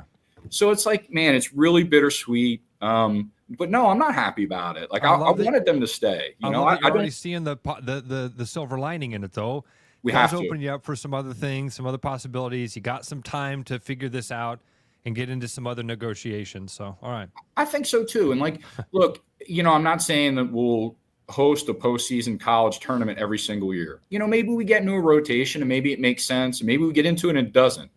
But either way, it will give me a little bit more flexibility with the schedule. And that obviously can help the teams. But also, too, like, what's our big driver? Our big drivers are concerts and a UFC and stuff like that. Yeah, so maybe that helps me a little more. Maybe it helps the teams in their scheduling, and maybe that breaks one more Friday, Saturday free for a big-time concert. WNBA preseason tournament coming into Des Moines, Iowa. Yeah, we'll look at anything. But it's take the call. It's interesting. It is. And like I said, my staff feels the same. It's a bittersweet thing. Like, you know, no, we did not want to lose it. I don't feel better because I have more flexibility. I want the tournament. It's just like, I want the Wolves here forever. I want the Wild here forever. I don't want to lose anything, you know? Yeah, no, it's guaranteed. I mean, you like, it's like, I got the bun in the oven, right? I mean, it's there. The bread's going to keep making if they're there. You guys are so right. Because, like, what? You had me on about a month ago, and, like, I've been pretty honest about this, too. Like, I don't know if it's the election or we just hit a lull, but across the board, concerts in spring and summer were down compared to where they were this time last year, right? They were down. So then you go back and you look at it, and it's like, thank God I have the Iowa Wild playing 36 games and the Wolves playing 24 games. The Barnstormers 8 games, 9 shows at Disney on Ice. Like, we're a busy building, and there are positives that will come from this, but I didn't want it. Yeah, right. I wanted the tournament. I would never want it to go. And you talk to Greg, he would feel the same way as me. Guarantee it. Yeah, we got to get Greg on here. Speaking of a little bit of heads up, we got a little bit of heads up that he's going to be gone. When's his departure date? Yeah, so what the plan is there, he is going to get through this fiscal year, which is the end of June. So the idea will be have his replacement in place before the end of June, hopefully for Greg to spend a little bit of time with who that person will be. And you guys, oh my goodness, like, do you want I the could job? go on and I could go on and on about this one, but like, do you want the job? Do you want the job? No, Chris. Truthfully, I mean, there's not very many people that's going to be a really, really, really difficult job to take. It's not very many people that I know of in Des Moines that have that skill set. You can't duplicate Greg. Like, I could go on and on and on. I'm telling you right now, we don't have the NCAA men's basketball tournament in Des Moines if Greg Edwards was not a part of that bid process. Flat out. He wouldn't give up. He scheduled a site visit to Indianapolis where they don't do that usually, but they did it for Greg. He would not give up. I'm telling you, I don't see us getting that tournament without his involvement. And that's just one small example, right? Greg's a leader. Greg's charismatic. Greg's a salesman. He knows the industry. He's got a great staff. quite frankly, guys, and I've been involved in a lot of bids with Greg, sometimes where he's made me nervous, where he's not winning over the crowd, but he always wins the crowd over. I've never seen anybody tell him no. It's amazing. So I don't know. For people that don't know Greg that well or what that organization does, there are huge shoes to fill. No. You know, I sit on Greg's board and I'm part of that process. And I know that's at the top of my priority list right now to make sure we get someone good to replace him. So the UFC card was officially announced yesterday. You've got 12 fights, I believe, that are on the card. You're really happy about the card that you're getting. It's going to be May 3rd. Tickets go on sale to the general public on Friday, correct? They do. You got all that right, Trav. You know, I'm not a huge UFC person. I'm just not, never have been. But, man, when we started seeing the fights and the card trickle out, those that are involved in UFC and follow it, it's a really strong card. I mean, you have Jeremy Stevens. You got a local tie there. Bo Nickel, who wrestled for Penn State. I mean, you got some stars in here. And the cool thing, and I talked to you guys a little bit about this before, but we really got this event because of the relationship with the parent company, TKO. So TKO owns WWE and UFC, and we got a back-to-back doubleheader. So we have a WWE SmackDown on Friday, May 2nd. Those tickets went on sale last week and are killing it. And now this week we go on sale with UFC to the public on Friday. If you're part of our cyber club, there is pre-sales that start tomorrow. And I think it's going to sell really well. It is a long night, guys. Doors open at 5 o'clock that night. Prelim bouts start at 6. Main event starts at 9. But this is for real, right? Like Dana White's coming into town. You got some big time fighters. It's really, really exciting. And a lot of this stuff was based off the relationships that we built with WWE. Will Rogan be the announcer that night too? I don't know that, but I do. We're working on a lot of the behind the scenes stuff now, and it's pretty cool. It really is. So to prepare people for sticker shock when they go on sale on Friday, just give everybody an idea of what this is going to cost. Yeah. So number one, if you want to sit on the floor, like ringside, you're spending a lot. Like we got a handful of tickets that are at $3,000 and $2,000. But what I would say is the tickets that I would help a client get, like in the lower level, you know, our internal holds, they're about $250. Okay. Tickets go down as low if you're sitting up high, $67. So it won't. I mean, if you're willing to sit upstairs, it won't break the bank for you. But it's expensive. Really good seats in the lower level are expensive. $3,000 for a front row, and that's face value. Is that the most expensive ticket you've ever sold at Wells Fargo for face value? I think it is. Yeah. Wow.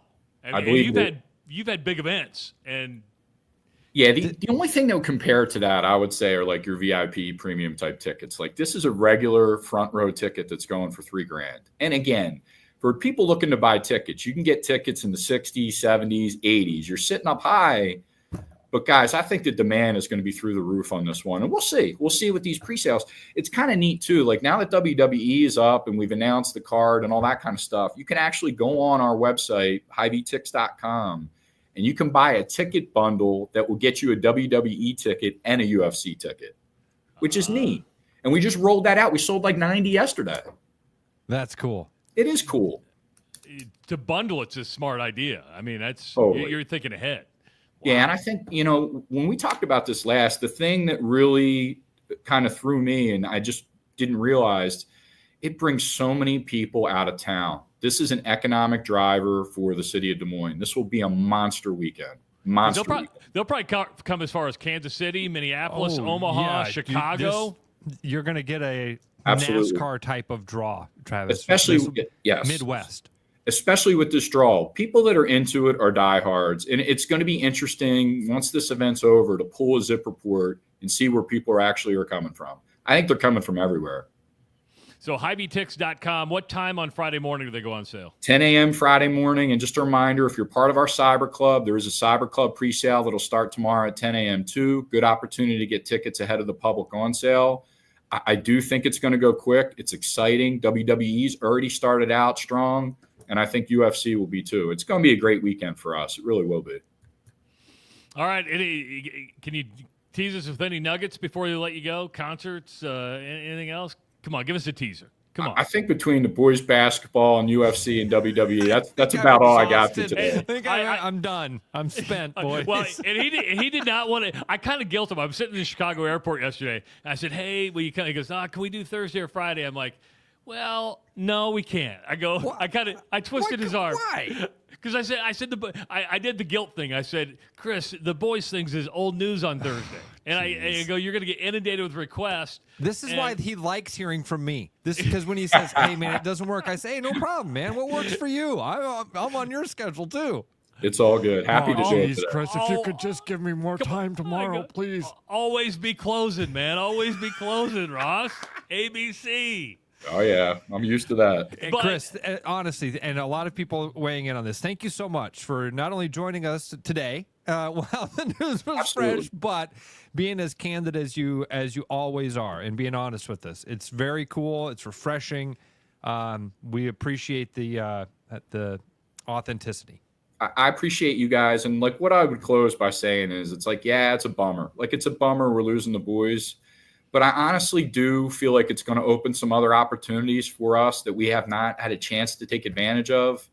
And I think hopefully there'll be some cool opportunities, Yeah. And the other thing that I would say is I can't say enough good things about the High School Athletic Association. They've been great. Their communication was fair, and they got us in plenty of time.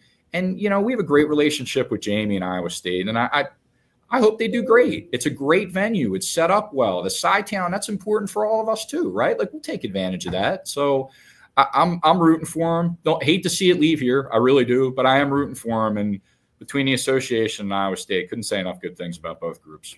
Chris, good thanks stuff, so much. Chris. Thanks, man. Appreciate it. See We'll catch guys. up. See Bye, you. bud.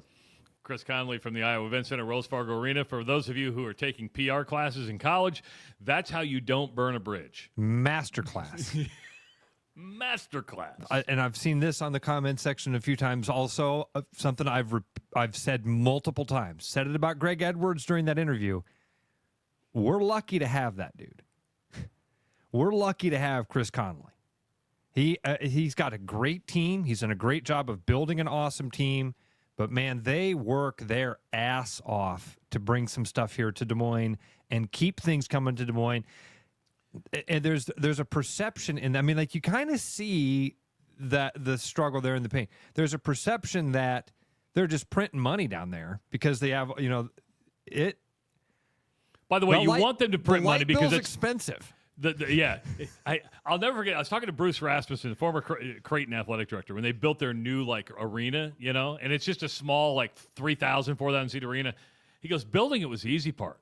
Then I got my first electric bill. I got my first gas bill. He goes, keeping the lights on is completely different than building the thing. Building it was easy. Paying for it sucks. Operational costs. What are those? Yeah, you get, and you want them to print money because it's better for the county because they reap the rewards. But you bring up a good point, Ross. The fact that they make it look so effortless, you're printing money, that means you're doing the right thing because you're closing deals behind the scenes that people never see. Good perspective, yeah. And, Chris, I don't think he'd be mad at me for saying this. They had to work their ass off for this UFC fight. It was not easy to get the UFC fight because Dana White and TKO has all these parameters. And even up to a month ago, he goes, until they signed it, he goes, I'm not convinced that we're going to get it. There was so much going on. Okay, we talked about, remember last time we had him on last month, I said, hey, Chris, what's going on with UFC? Because you can buy tickets. And so remember, he's like, hey, that's third market stuff. Don't do that. Be careful doing that stuff, was what he was saying. That's how long the smoke has been coming off of that fire. Yes. That people knew details of it before they were even finalized. That's how long the people have known or that they've been working on it. It takes a long time. Tough job. Anyway, glad we got him, and that was a fun interview. I really did anticipate it, Travis, when you told me we were going to have Conley on, I'm kind of running the interview through my head for a moment, and I thought, oh, Chris is going to come on and talk about how this is a great thing for the arena because now it gets to open up. We'll get more Wild and Wolves games and have some other fun concerts during that time. You don't have to block off the arena for this week. He's going to sell this to us. I love that he came on and went, this sucks. Yeah, but we thought we were doing a good job. He had that idea, that feeling of me when I got fired. Like, what did I do wrong? Well, nothing. It's not you. It's me. Well, I watched The Godfather yesterday on the way home, and it's not personal. It's business. It's business, right? We're not in show friends. We're in show business. Yes. Austin, I hope you're right here. Austin says this is going to be like March Madness. Dana White's going to come here, be impressed with Des Moines, see that Iowa shows out, and they'll be back again. Hope that's the case. One of the things I did, and I had written down to ask Chris about, was kind of that logistic stuff with the UFC and the Iowa Gaming Commission. And there's a lot of hoops to jump through when you're going to have a sanctioned fight like that. And Iowa, to Austin's point there, the UFC is not accustomed to coming to Iowa. They don't make a regular thing of it. If we can streamline that and make it easy for them to show up and have a good show here, that we'll at least be in the rotation. We ain't going to be Vegas, but we'll be in the rotation. But you know what? I think they're finding out there might be more money to be made outside of Vegas. I know people like going to Vegas because it's Las Vegas. Well, but you go to these other arenas. They're burning some Dana White bridges in Las Vegas. So, and Dana White has FU money and has control. Can say FU, right? Yeah. I mean, he has that power. Hey, before we wrap up today, did you watch any of the first 4 games last night? Of course, the NCAA tournament started last night. Dude. Talk about out of sight, out of mind, man. Yeah, there was an exciting finish in the Alabama State game, believe it or not. Yes, Alabama State. Watch this. This and listen to this. This is the final call with about under 10 seconds to play. 3.4 seconds left, and here we go. This is where dreams are made. They're going for it all. Simpson, home run play, the deflection. Oh! The layup! 0.7 seconds left. Alabama State beat St. Francis 70-68. So that's March Madness, and they get the honor now of playing top seed Auburn next. So, all right, real question. Is since it's the play-in game in Dayton, does that make the it's one a final game. moment? Or one shining moment? I don't even know. Because it's a buzzer beater, I think it does. It does. Absolutely, It makes one shot. And then the other game last night, North Carolina, who took a beating, shouldn't have been in the tournament, rolled, and I mean absolutely rolled over San Diego State, 95-68. Keep an eye on this, Cyclone fans, because North Carolina State plays Ole Miss now, so there could be a collision course with Iowa State and North Carolina because they're in that same bracket with the Cyclones. So just we're underway. 2 more games today. Here we go. 2 more tonight, right? I'm Yes. glad you mentioned it, Travis. I honestly had stuff going on last night. I made a really good dinner, so I was. Did AI help you out? Did you get your dinner from AI last night? I actually did again. Yeah, I got my whole meal prep for the week from AI, and then I go in and I go, give me a detail. One night I even said, hey, I want to make a change to this. I want to make it do like an orange chicken Asian zing, and it was like, sure, here's how you do that. Good stuff. I think Justin Miller is going to join us from Wichita tomorrow as Drake's going to be in action, and then Bruno tomorrow as well. He's Ross Peterson. I'm Travis Justice. Thanks for listening to the Rush Radio Show. Is something in your attic keeping you up at night? Don't let unwanted guests take over your home. With over 20 years of experience, Bats and Bugs Pest Solutions is Central Iowa's trusted expert in fast, effective, eco-friendly wildlife solutions at a fair price. We safely remove bats, squirrels, raccoons, birds, and more so you can sleep soundly again. For a free estimate, call Bats and Bugs Pest Solutions today at 515-218-3400.